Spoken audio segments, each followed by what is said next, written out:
Hello everyone, welcome to Angel's Classroom. In today's class, we are going to see about junction capacitance. So this junction capacitance is going to happen under reverse bias condition.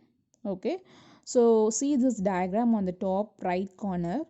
We are having a PN junction semiconductor device is connected in the reverse bias condition, means negative potential to p type and positive potential to n type. Okay, so as the bias increases, the depletion layer width also increases, and as a result, the charged particles move away from the junction and there exists a change in charge with respect to the applied reverse voltage, and there occurs a capacitance effect. Why they are telling this as a capacitance effect? Because that take a capacitor, okay, a normal capacitor. So the normal capacitor consists of two metal plates with the insulator region in between. Okay, so these two metal plates consist two different type of charged particles. Say for example, positive on one end of the metal plate and negative on the other end of metal plate. So this is similar to the PN junction diode in the reverse bias condition, because this also having a positive potential on one end of the junction and negative potential on the other end of the junction. Okay, so hence it is called as a capacitance effect, and this capacitance formed under the reverse bias condition is called transition capacitance or space charge capacitance or barrier capacitance or depletion layer capacitance. So this transition capacitance, I am going to write a formula from the basic equation of capacitance effect. Okay. So for normal capacitance, the definition is rate of change of charge. Okay, which means C is equal to Q divided by T. So the same I am going to rewrite that for transition capacitance. So CT is equal to dQ divided by dV, means that the change of charge with respect to the applied voltage. Okay, so here the condition is there. I'm taking a PN junction diode in which that two sides, that means the P type and N type, are not doped equally. That is, impurity added on one side is more than the other side. So the first case, P side is lightly doped when compared with the N side. So then I am going to relate between a potential and charge density based on the Poisson's equation. So let us understand what is Poisson's equation. A normal Poisson's equation is given by delta squared V is equal to rho divided by epsilon. Here the rho means charge density. Okay, so this charge density can be replaced to Q into Na. So Na means a concentration of acceptor ions, that is for P side, and Q into Nd for N side. So that is the concentration of donor ions.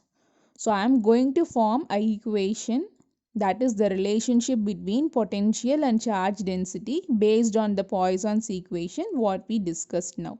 Okay. So from that Poisson's equation, I am going to write the equation number 2 as d squared v divided by dx squared is equal to q into Na divided by epsilon. The case 2 is N side is slightly doped when comparing with the P side. Okay. So here also I am going to form a relation between the potential and charge density, and that is given by the Poisson's equation as d squared V divided by dx squared is equal to Q into Nd divided by epsilon, where Nd is the concentration of donor atoms. Okay, so have it as the equation number 3. Now I am going to integrate the equation 2 with respect to the value of x. Okay, so integral of d squared v divided by dx squared into dx is equal to, again the right hand side integral, so integral of q into Na divided by epsilon into dx. So on integrating the left hand side, you will be getting dv divided by dx. On the right hand side, I will get Q into NA divided by epsilon into X. So keep that as an equation number 4. My ultimate aim is to find the value of potential, that is V. So what I am going to do now is I am going to again integrate the equation number 4 on the left hand side as well as right hand side. So on integrating the value at the equation number 4, so integral of dv divided by dx into dx is equal to integral of 0 to w q into na divided by epsilon x into dx. Okay, so here w is the width of the depletion region. So that is the limit 0 to w. So on integrating the above equation, I am getting v in the left hand side. On the right hand side, I am getting the value as q into na divided by epsilon open brackets x square divided by 2 to the limit of 0 to w. Okay, so on solving the right hand side, I will get w square q into na divided by 2 epsilon. Keep that as an equation number 5. When x is equal to w, that is the distance value is equal to width of the depletion region, at that time v is equal to vb. So my potential is equal to barrier potential, and the barrier potential value will be equal to the difference of junction potential and the actual applied external voltage. So that is Vj minus V6. So I am going to reframe the equation number 5 as Vb is equal to Q into Na W square divided by 2 into epsilon. Keep that as an equation number 7. So on differentiating the equation number 7 with respect to V, I have the value as d into Vb divided by dV is equal to Q into Na divided by 2 epsilon 2 into W dW divided by dV.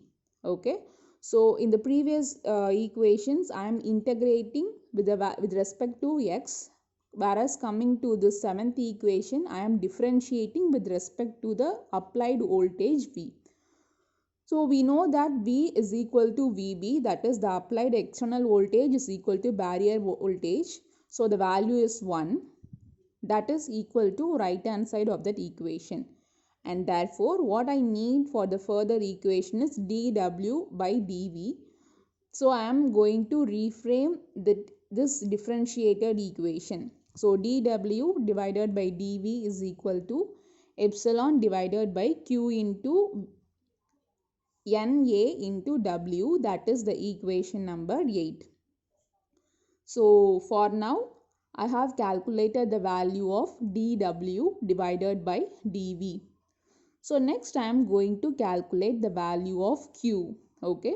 So Q is equal to number of charged particles into charge on each particle.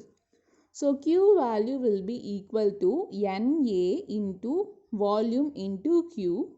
Here the volume represents the volume of semiconductor device. Okay. So I am replacing that volume as A into W. A is the cross-sectional area of the semiconductor and W is the width of the depletion region. So Q is equal to Na into capital A into W into Q. So keep that as an equation number 10. Now I am going to differentiate the equation number 10 with respect to V. So dq divided by dv is equal to Na into capital A into Q into dw divided by dv. So I have already calculated the value for dw divided by dv, that is in equation number 8. Now I am going to substitute the equation number 8 in equation number 11. So I will be getting the value as epsilon A divided by W. That value will be equal to dq divided by dv. From there, that value is equated to my transition capacitance Ct. Okay. So finally we got Ct is equal to epsilon A divided by W, where W is width of the depletion region. So from this equation we came to the inference that As the reverse bias voltage increases, the width of the depletion region increases, but the transition capacitance is going to decrease. Thank you for watching.